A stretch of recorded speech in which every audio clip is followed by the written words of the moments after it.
The NBA season boils down to this. Game 7. Sino magcha-champion?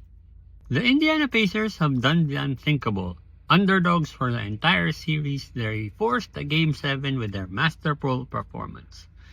Pressure defense, limiting errors, contribution from everyone, and they sustain it for one last game.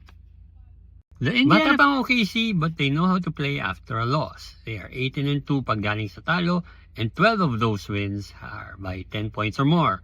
SGA and Jalen Williams lang nagpakita sa Game 6, tapos 8 turnovers pa si SGA. Expect a better, stronger OKC team in Game 7. History is on the side of OKC. There have only been 19 Game 7s in NBA Finals history, and 4 road teams lang ang nanalo. That's just 21%. The odds are against the Indiana Pacers, pero that slim chance is all they need.